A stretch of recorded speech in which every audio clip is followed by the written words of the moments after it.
खबर महत्त्वाची बातमी महाराष्ट्राची।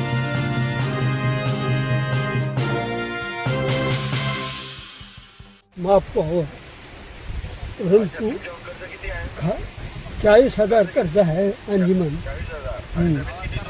जमीन 4.5 हेक्टर। उत्पन्न काय त्याचं त्याला पूर्ण झालं साहेब। आणि इथं का झालंय 50 किलोचं पोत 3,000 रुपयाला मिळालंय।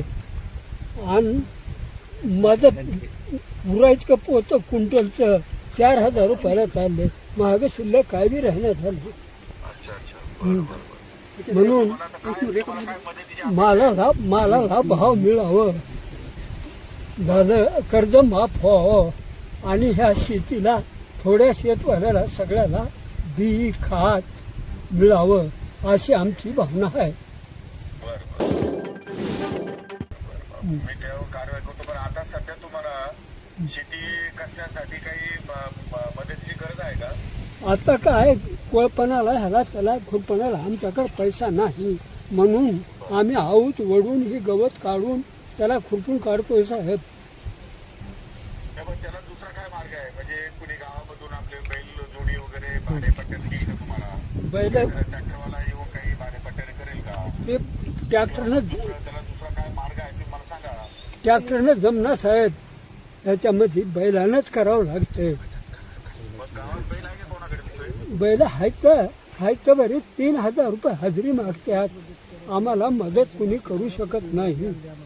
एक दिवसाचे 3,000 रुपये मागतात। एक दिवसाचे 3,000, तर 1 एकर जमीन आहे माझी। 4 जागावर जमीन आहे साहेब माझी, 4 जागावर जमीन आहे। तर मग तिथून तिथं 4 जागा एका दिवसामध्ये फिरणं होत नाही, म्हणून हे मला परवडत नाही आऊत लावणं। लोकांचा बैलाचा आऊत लावणं परवडत म्हणजे नाही। कृषी अधिकाऱ्याला तुमच्याकडे पाठवतो, हां तुमच्या सगळ्या अडचणीची मी समजून घेतो हां आणि राज्य सरकार म्हणून काय त्याच्यात मदत करता येईल त्याप्रमाणे मदत निश्चितपणे करू आपण, काही काळजी नका करू। बरं, धन्यवाद साहेब। काय सांगाल आजी, तुम्हाला शेतकरी संघटनेनं बैलजोडी दिली आहे, काय तुमची भावना आहे? काय नाही, मला आनंद झाला, माझी भावना झाली। पण ते सरकारनं काय करावं, सगळ्याला कर्ज माफ करावं झालं। बैल देव काय कर्ज माफ करावं, मालाला भाव द्यावं, सगळ्याचं माझ्यावनीच करावं त्यांना। माझी भावना नाही मला दिली म्हणून माझं समाधान झालं असं नाही, सगळ्या जगाचं समाधान हो। ज्याला शेत माझ्यावनी येतं का त्यांचं कल्याण हो। तुम्हाला बैलजोडी दिली, आता उद्यापासून बैलजोडी लावून काम करणार? हा, बैलजोडी लावून मी काम करते। माझ्या खांद्यावरला जो उतरला, माझ्या नवऱ्याचे कातडे निघालते, मला आनंद झाला। ह्यांना धन्यवाद देणाऱ्याला। काय सांगाल बाबा, आजोबा तुमचं काय, तुम्हाला काय वाटतं?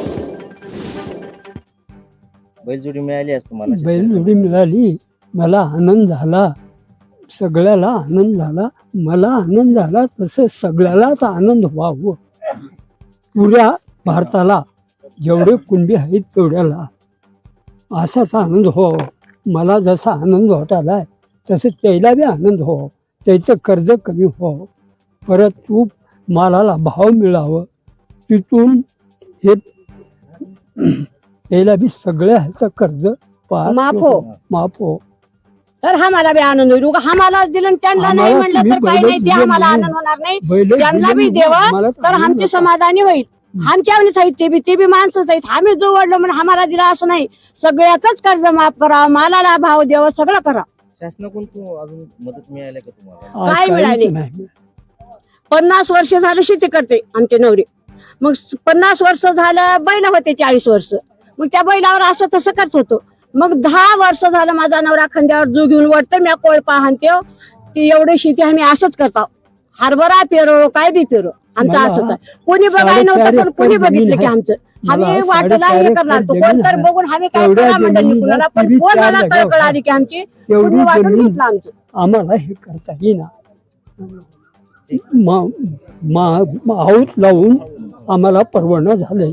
आता बैलजोडी आली की? आता आली 3,000 रुपये हजेरी बैलाला, तर ते 3,000 रुपये एका दिवसाला देऊन 4 जागावर शेत आहे, चौकट फिरण्यामध्ये टाइम चाललाय, हे आम्हाला कामच होईना झाले, म्हणून आम्हाला परवडणं झालं म्हणून आम्ही हे केलंय. तर सरकारनं सगळ्यालाच बघावं हम्म. आणि कर्ज माफ करावं, मालाला भाव द्यावा, शेतकऱ्याला बघावं, ठीक ठीक ठीक तर मला बी समाधान वाटल.